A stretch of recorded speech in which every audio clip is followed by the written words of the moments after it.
Hi there, I'm Adam Kirbas and this is my novel Night Out. I'm still staying in the office of the art company Ellie Fauna worked at. I still have no clue of the real personality of Ellie, how she really was. And I wanna keep a look on the interior, on the people who surround this place, who make this place work. Try to figure out how this system clock by clock works. And there I see the secretary, Brianna Phelps. She's colored. I watch her for a couple of minutes, just observe her, and I see, of course, her appearance is striking. It is indeed in an ad agency where, after all are white, that a black secretary is probably a token black woman, because you do not see any black man here in this ad agency, because black men, they are being considered mostly as a threat. Most companies, man work, men who have a certain perception of themselves, who want to be perceived manly, who hold power in their hands and who flatter themselves that they would hold power in their hands, that they would be in charge, in control outside the society which claims that man and women are all equal, or even all men are equal. Here in the entrepreneurship and how business are still done, things seem to be different, as if time has stood still.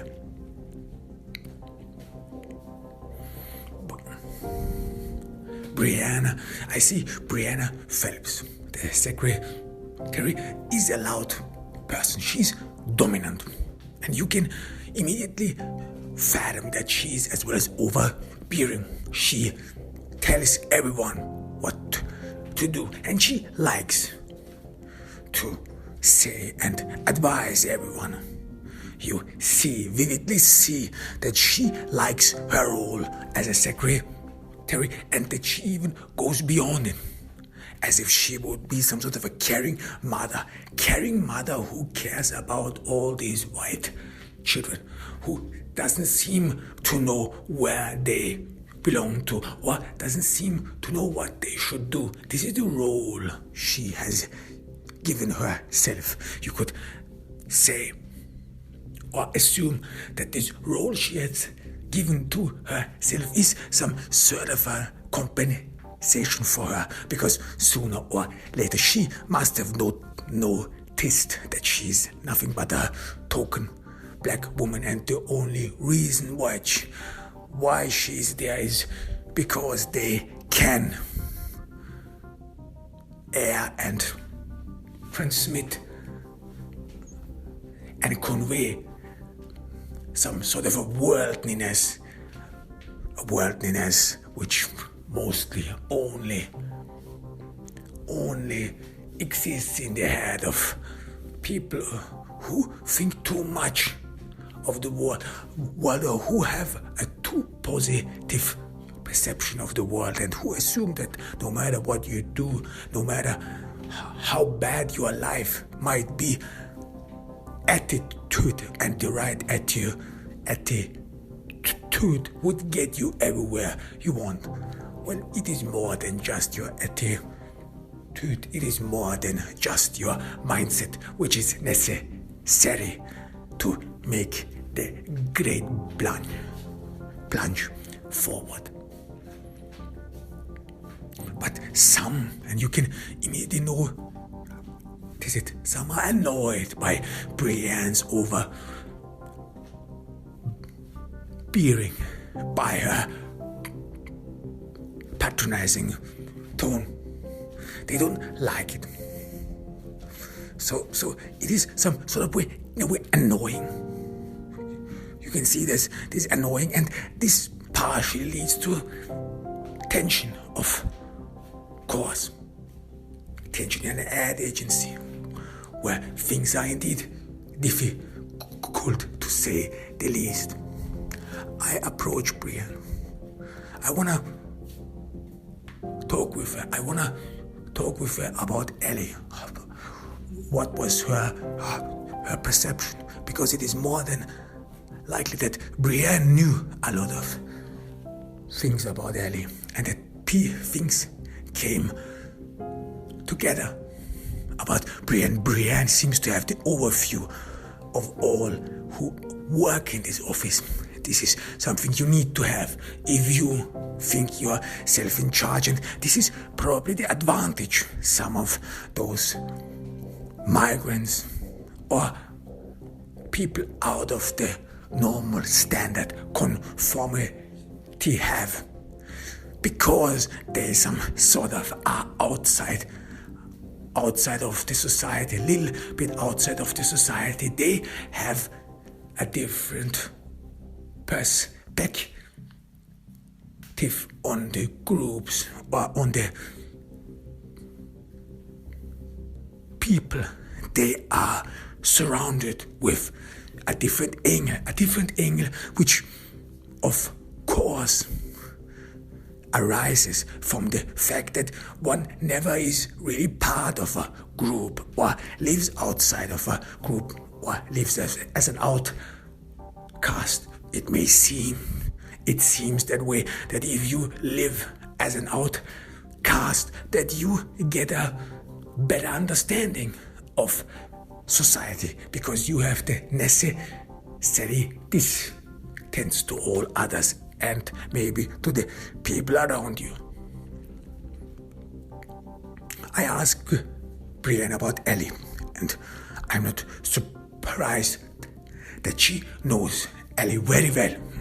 They were best friends. Now this answer is for me surprising, because I thought up to this moment, as far as I had got to know Ellie, that Ellie was probably an arrogant, condescending, self-centered, narcissistic woman who most certainly through her behavior and through her manner tried to emulate the upper class.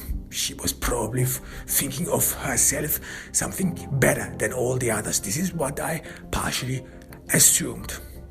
So that when Brianna told me that she was actually friends with Ellie, this is surprising, because it is not like that people who think of themselves highly, that they would have any minority friends, because minority friends you mostly have in a way to embellish yourself, but they are never really true friends. And I've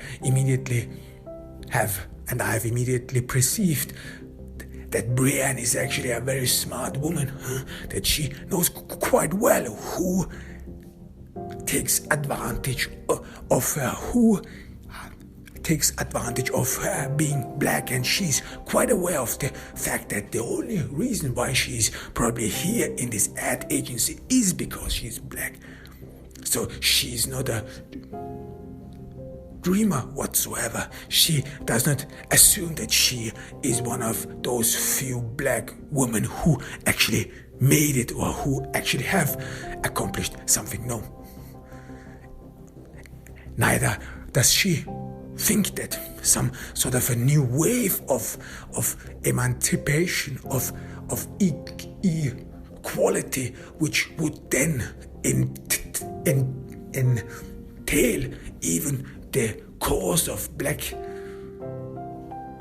people that they would be included in a sense or whatever. So she even doesn't believe in such a leftist nonsense which preaches that in their government, in their worldview, there would be a place for minorities. Well, if there would have been ever a place within the leftist frame for minorities, then we would not be still talking about rampant racism. We would still not be talking about the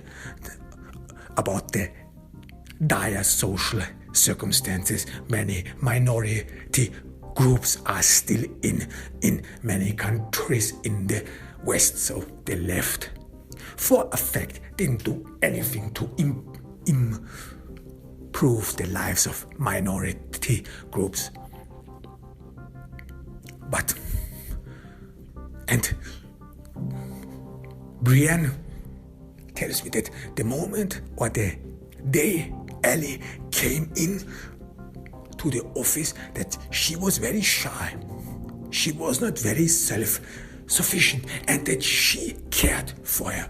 She sort of found some girl in her, a friend. Brienne doesn't call anyone a friend in the office, but she some sort of calls or implies and indicates that she thinks of everyone as her children, as people for whom she has to take care and guide and help in a way. And she thought of Ellie as a person who needs her help. She was looking around warily. She didn't know what to do. She came in here, asked me in her feeble voice, where is the head of whom she needs to talk to, because she's new here. She has applied for a couple of weeks ago, and then she got the job, but she was not instructed. So here she is, but she doesn't know what to do. This is what Brienne tells me. This is how they met, and Brienne has tears in her eyes. Her sorrow and her mourn seems to be genuine. And she tells me that at that very moment she had a liking for that girl.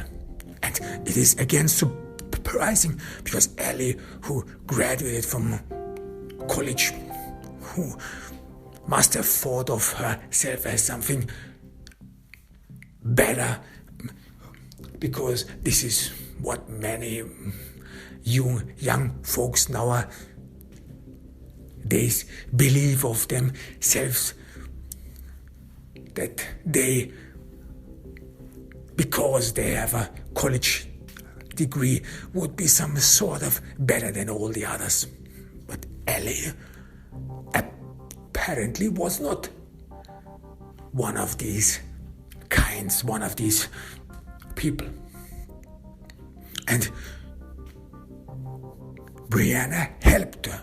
Ellie started out as a secretary on the low bottom. So this is, if you want, a degradation, because Ellie had a college degree. She could have been somewhere in a superior position. And I asked Brienne about the fact, why did Ellie start as a secretary?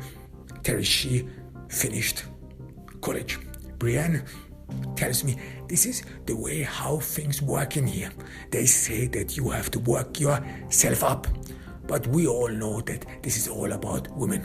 This is not about how smart you are. This is not about how capable purple you are. This is only about whether you are a man, whether you have balls or not.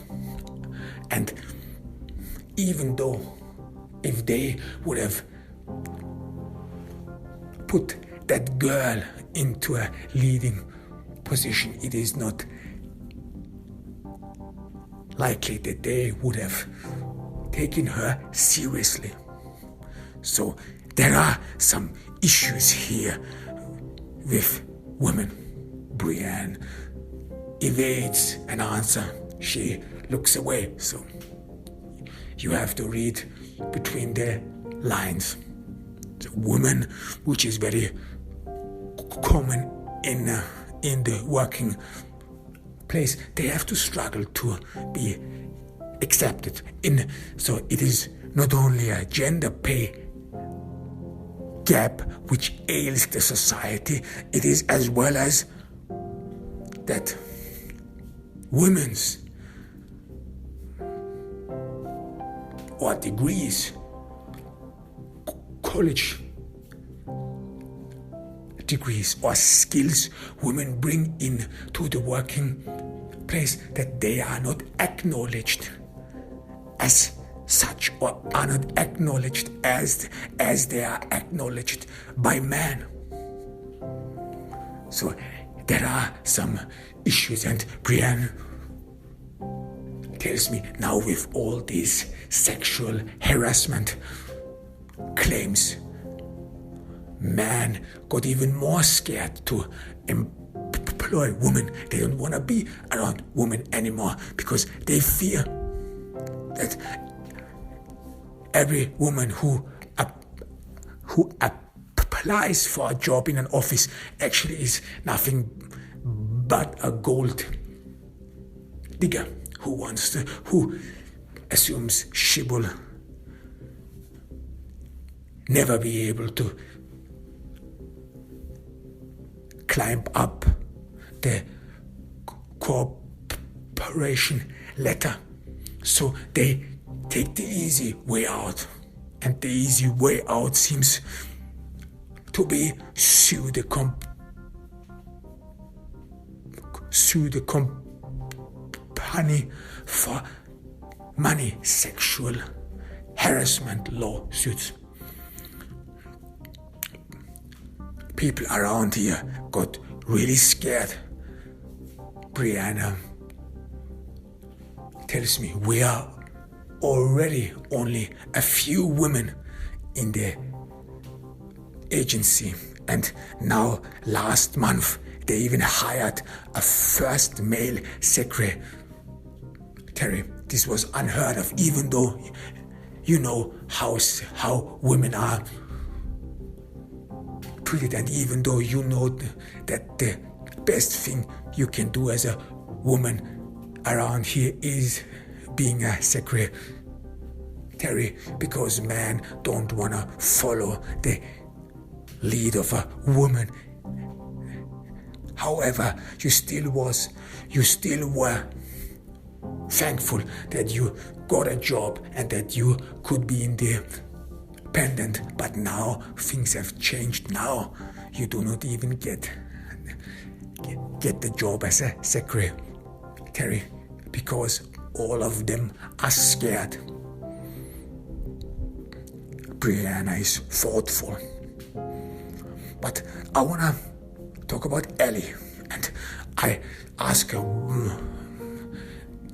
that so far I always thought that Ellie was some sort of a very, I don't use the word arrogant, but I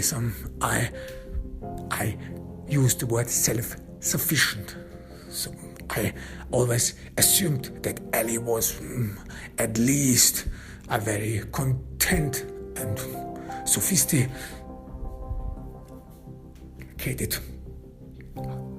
person. Brianna tells me that in the beginning everyone is struggling. She was a newbie, she was out of school, she didn't know her way around, and people, mostly young folks, they always want to do everything right. They don't want to make a mistake, because this is what they learned in school, that every mistake they make is a bad grade, and they want to prevent this by all means necessary. So they want to be perfect, but they are too perfect. They are trying too hard to be perfect. They are trying too hard to be liked. Brianna stops here, so this is what makes me thoughtful. So they are trying too hard to be liked. Maybe Ellie played a role. Maybe Ellie pretended to be someone she's not. I'm thoughtful. Maybe she was a good actress as well, but I've studied Ellie's college courses. She had no interest in arts and acting. She was rather the mind person. She was interested in knowledge. Brianna continues, but then things change. She tells me, by the way, they get more sophisticated. They know their way around here, and they become more daring, hungry, and they assume they can do things on their own. And this was natural for Ellie as well.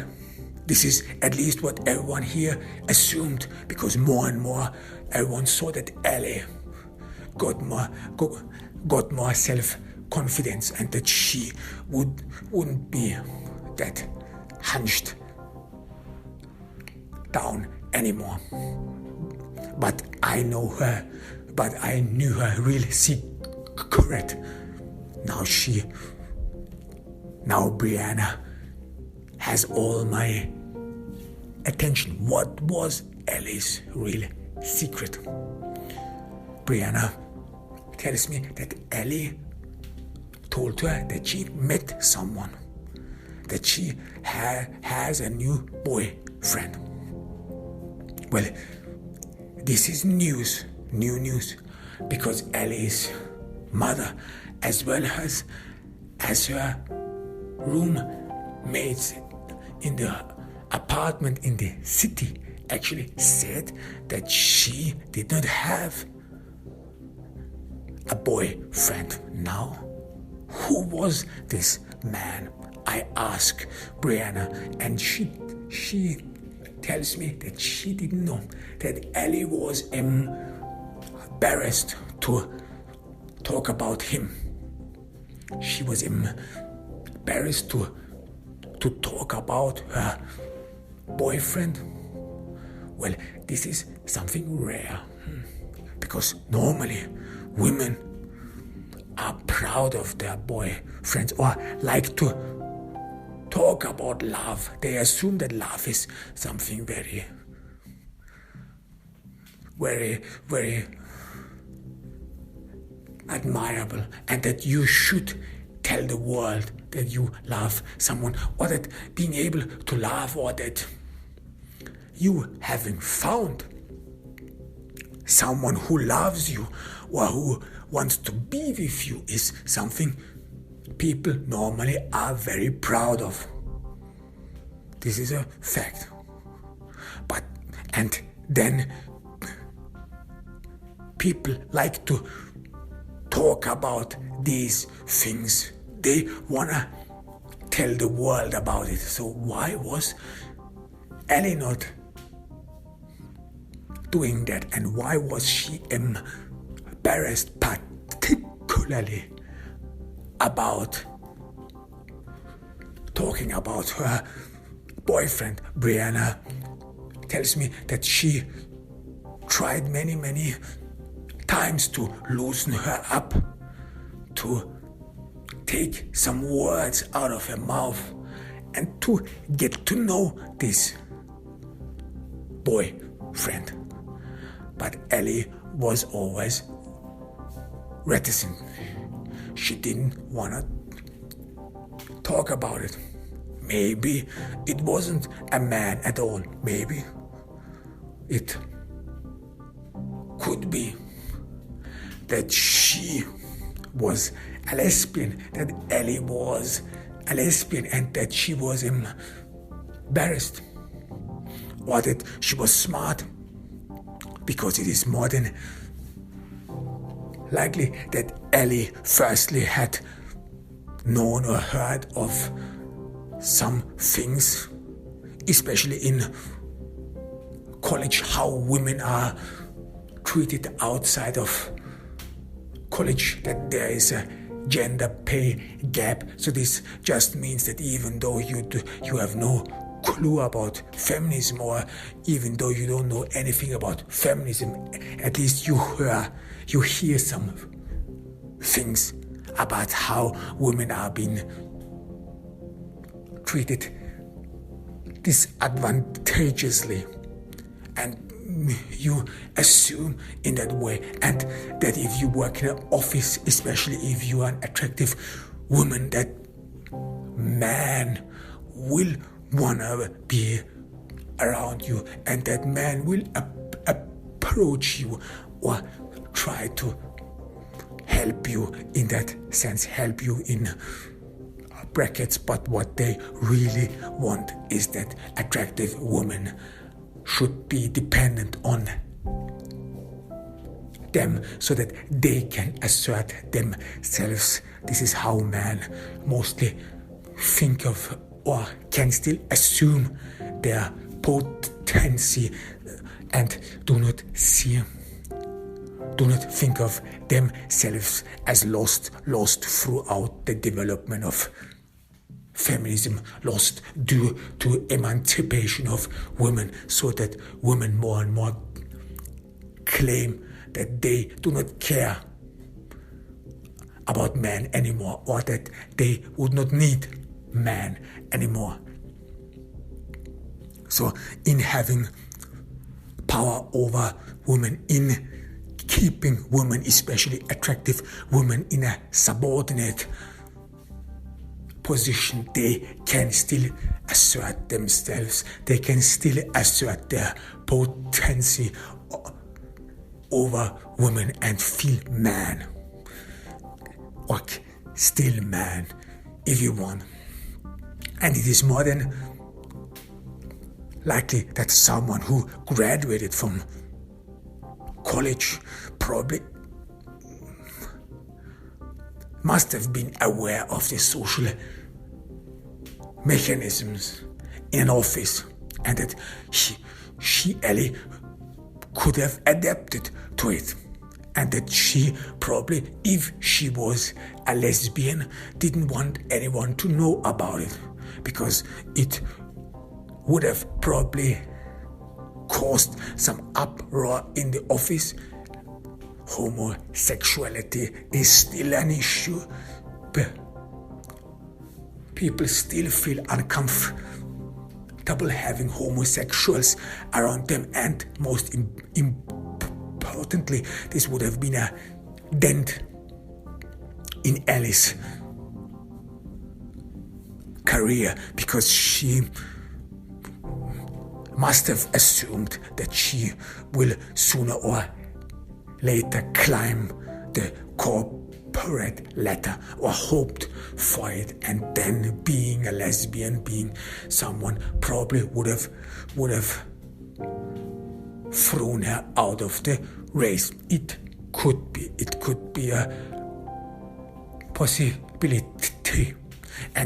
But why did Brienne buy expensive clothes and even an expensive car, despite the fact that she has a lot of tuition fees?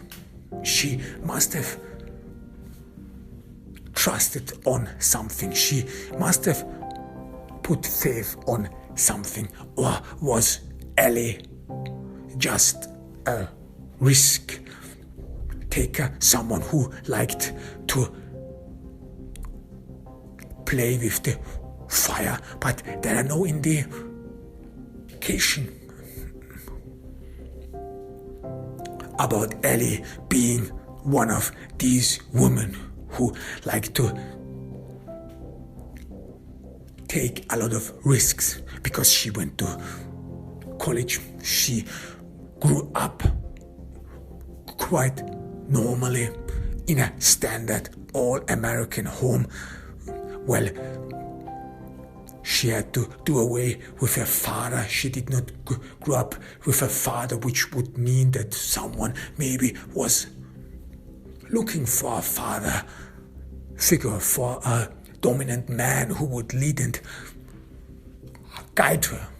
So this is another, if you want, a contradiction, because women who mostly have grown up without a male figure or without a male parent, they later on mostly seek for male friendships out of curiosity, or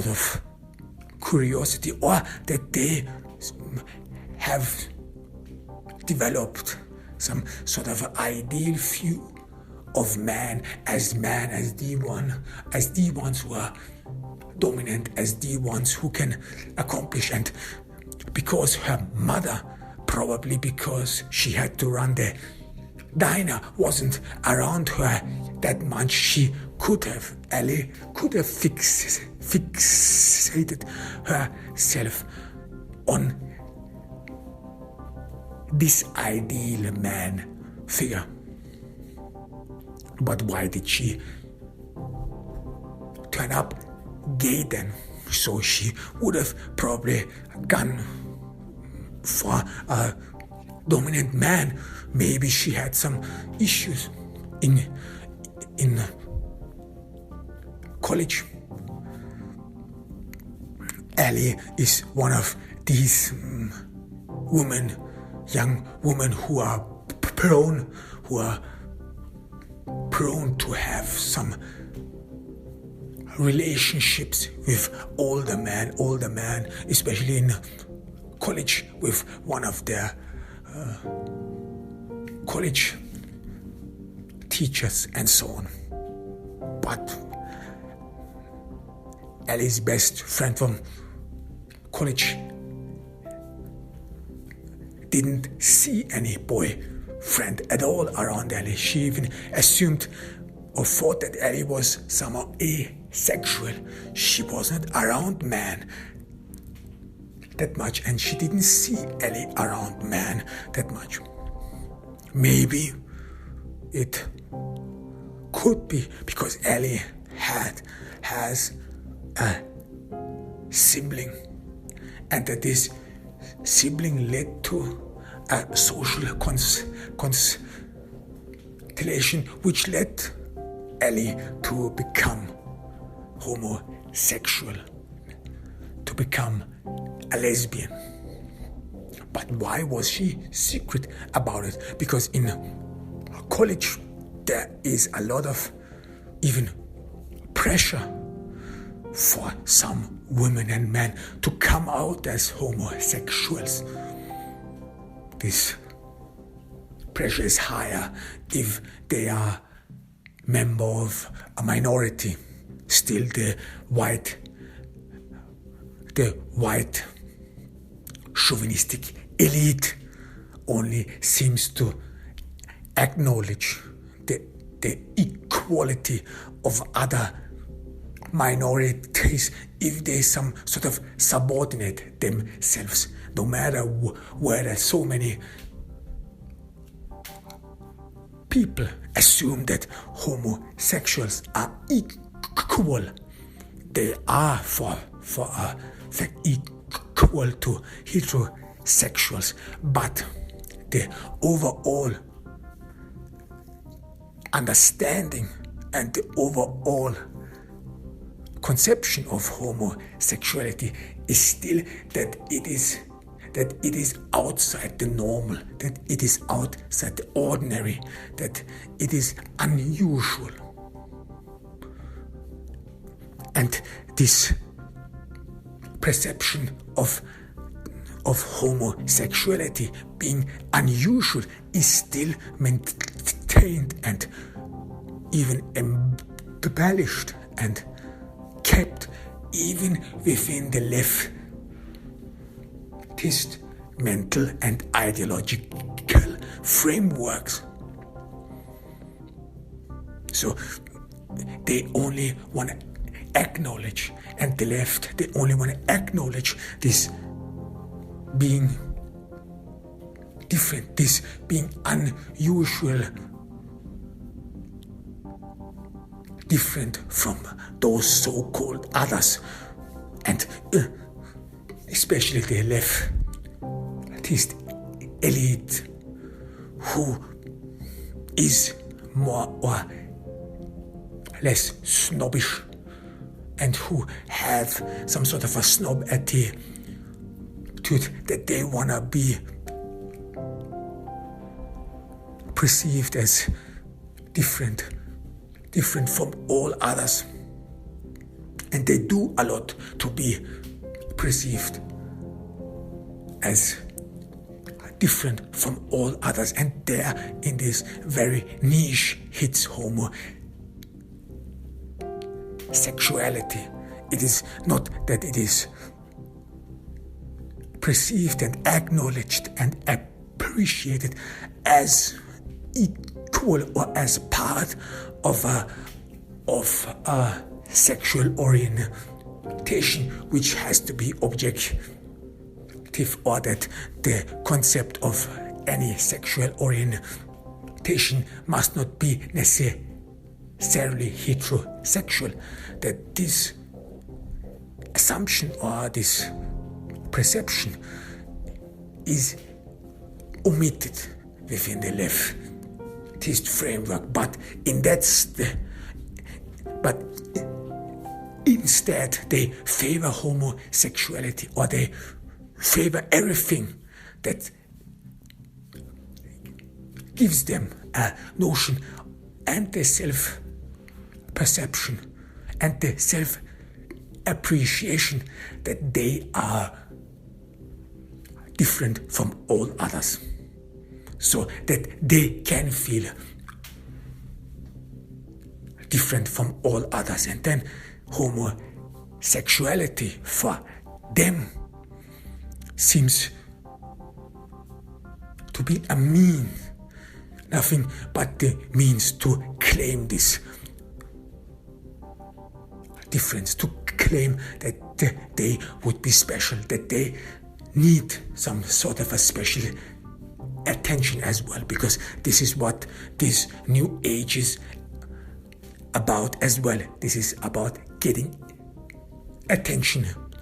This is how social media is made of, not to get information. It was never about information. No, it was always about to promote yourselves, and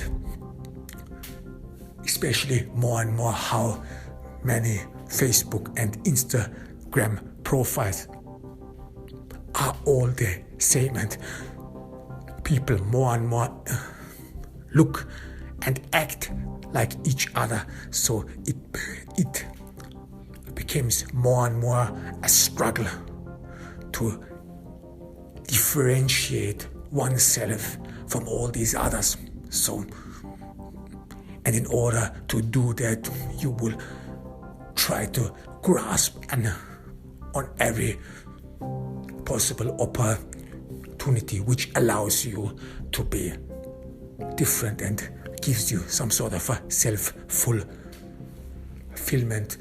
Maybe it is wrong self-fulfillment, but it is in a way a self-fulfillment which gives some of these people the notion that they can be different, that they can be different from all those others. It could be maybe that Ellie suffered under this snob effect, that she probably fought in order to get access in the upper class, in order to be perceived as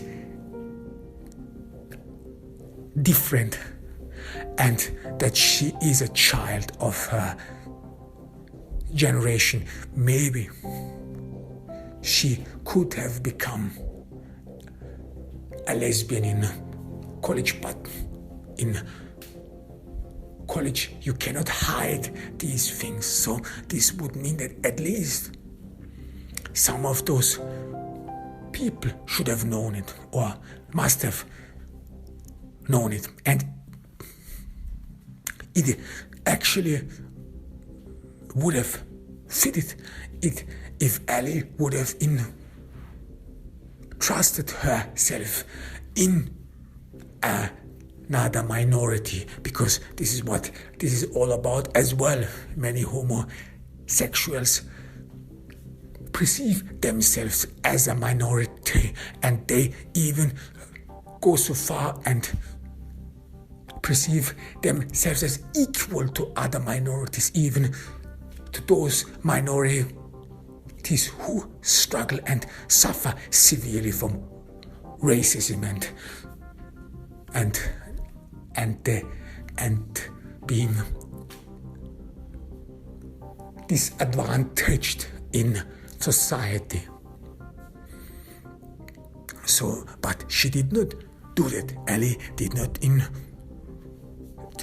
trust herself in Brianna. Maybe it was Brianna's bearing. Brianna has a very severe, sometimes she says severe things, hard things. It appears that she's sometimes cold, distant. So maybe Ellie did not trust her. And if Ellie was a lesbian, maybe, and if she was secret about it, why are there no records about it? At least she must have had a private space. And if Ellie was indeed a lesbian, why didn't she move in with a lesbian girlfriend or with her boyfriend? Because it is true that Ellie was heading somewhere in the middle of night, and she had put on makeup. So she wanted to impress someone.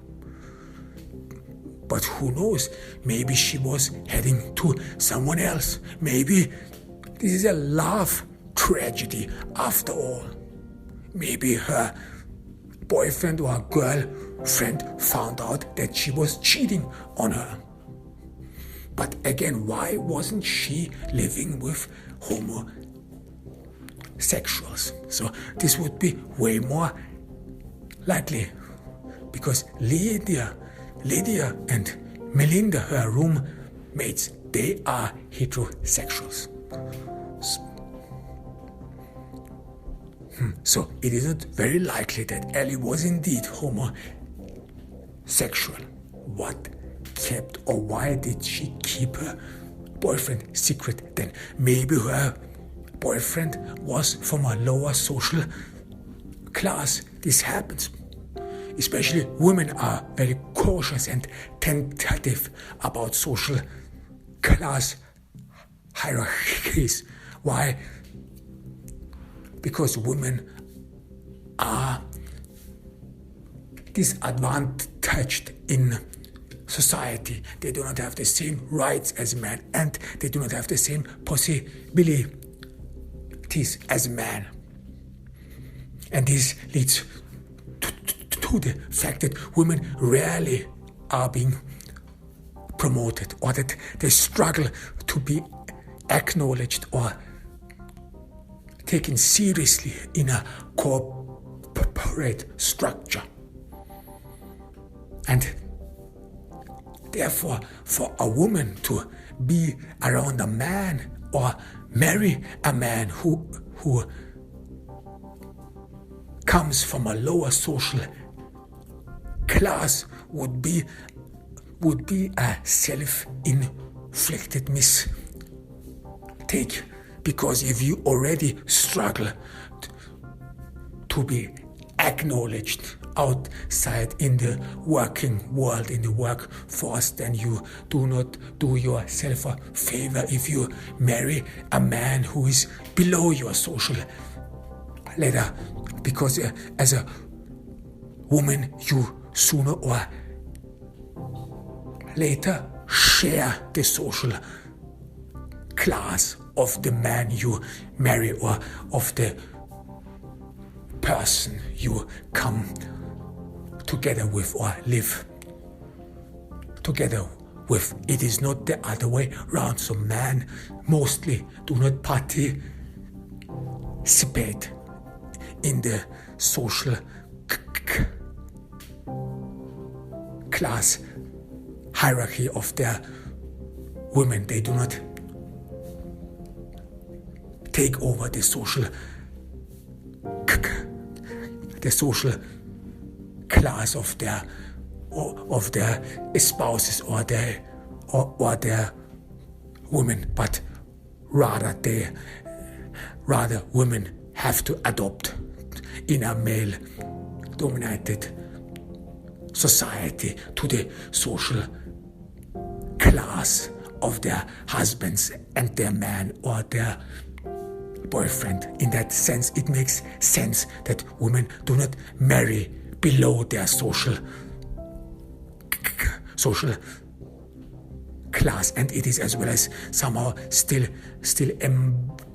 embarrassing. It is even embarrassing for man, because if a man gets a woman who is below his social standards or his social class, it is mostly assumed that the man only marries this girl or only favors this girl because he can or attempt to be her god, her semi-god, her wealthy Prince Charming. So it is some sort of frowned upon. Still, if a man marries or is together with a woman who is below his social class, and the same is for men who need to be with women who are way more younger than themselves. There is still something society is still frowning upon these men who seem to have the urge to prove themselves, or who think that they deserve it, or that they have to prove their manliness to the world. And people mostly assume that they have something they need to compensate. And the same is partially true for women who marry men who are below their social class. Most men and women then assume that this woman is either has some social issues or some mental issues, like that she needs to be the dominant man, she needs someone to push around, or that the man who is from a lower social class, that the attraction, that it would be only physical, and that there wouldn't be a real love, and there wouldn't be real love between those two persons, and that the real urge and the real craving of the woman would be nothing but physical, and that this man who is from a lower social class is nothing but a toy boy for the woman. So this happens sometimes, especially in my work as a private detective, I have once met a woman whose boyfriend cheated on her, and she wanted me to find out why. And the reason was that she was a hotshot who was working as a CEO in a big corporation, while her husband was nothing but a lumberjack, and that she didn't want to marry him. She didn't want to take over his name, and that she didn't want anyone to know about their relationship, despite the fact that they had already 2 daughters and 2 children. And she still was unaware why he might be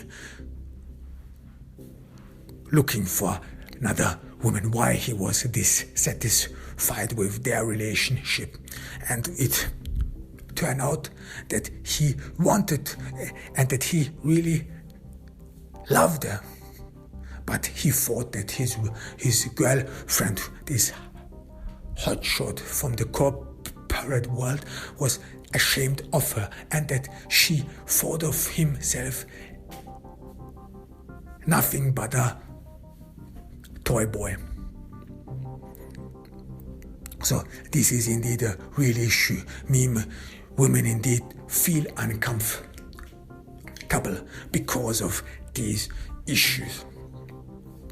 It could be that Ellie found someone who is below her social ladder. This would be severe because Ellie some sort of comes or came from a low social class, and she probably assumed, because she has had attended college and even graduated from college, that she has climbed the social